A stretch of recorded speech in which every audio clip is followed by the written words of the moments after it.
Hello Internet! So today I'm going to teach you how to play a saw.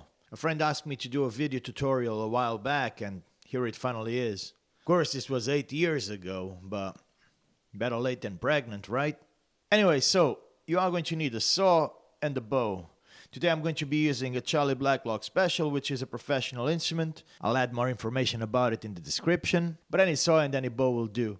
When I started it was with a very cheap hardware store saw and a very crappy bow that didn't last long, but it was enough to learn the basics. Next thing you should do, name your saw. Make sure to choose a name that's full of character, as it's going to reflect its personality and its voice. Don't expect much of a result if you name it Kanye or Britney.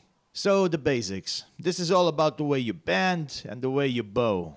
I'm not trying to be a smart ass here, I know you already figured that part out. But there is a catch to it, which is this. If you bend it only once as such, you'll get nothing out of it, because the blade is under so much tension that all the force you apply is returned on the opposite direction.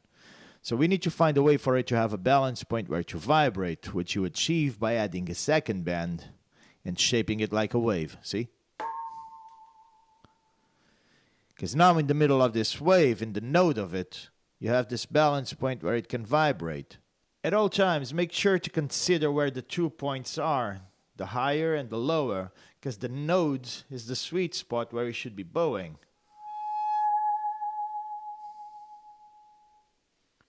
If you go past that sweet spot, you don't get much out of it. And if you go behind it,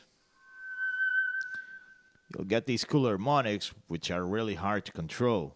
Also, about the position of the bow, make sure to have it as perpendicular as possible, because if you skew it, it's going to slide but cause no friction, and therefore no vibration. So double bend, that's the first rule to play this instrument. This is the second one. Once again.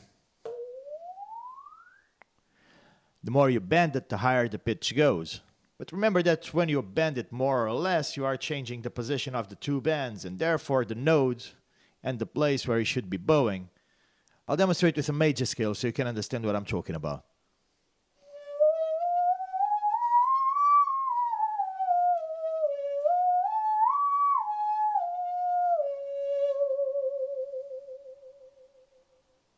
Now, believe it or not, there is such a thing as a formal way of playing this instrument, and according to that, everything I do is wrong. I strongly encourage you to experiment and find the technique that suits you best. Don't let society tell you what to do. For example, it is said that the correct way of shaping it would be by using your thumb to press it down and then your index and middle fingers to pull it towards you. Now, while that works and it may be comfortable for some people, personally I do not use it. See, I have a lot of stressed muscles in my arm for no reason whatsoever. If I just rotate it and use my thumb for the first curve as such, I'm already having gravity doing half of the work for me. And then I just use my index finger for a second bend and my arm is completely relaxed. The same with the bow. It is said that you should hold it like a violin bow, but once again, that will get me in a position in which a lot of muscles on my arm are stressed. If I just rotate it as well, it will get me in a more relaxed position that will allow me to play for longer. I'm a lazy bastard and saving energy is my motto. Now, if you have ever seen any saw player before, most likely you heard them using vibrato. Vibrato is a cool effect, but also a good way for you to disguise some fractional tuning problems or to help you get to the right pitch in a more elegant way. Of course, there are several ways to achieve it. Some players use their left hand, shake their left hand to produce it. Some people use their right leg, the leg where the handle of the saw sits, to achieve the same effect.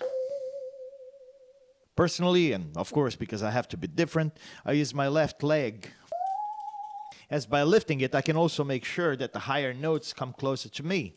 And by using a combination of the three limbs, I can ensure that I achieve some results without wasting much energy. These are just simple tips to help you produce the first notes out of your saw. If you'd like to see some more advanced examples or you have some questions, make sure to write them in the comment section below or to my Facebook page. I promise I'll reply eventually. So I hope this helps. If you liked the video, make sure to leave a thumbs up, subscribe to the channel, and we'll speak soon. Until then, hugs and kisses.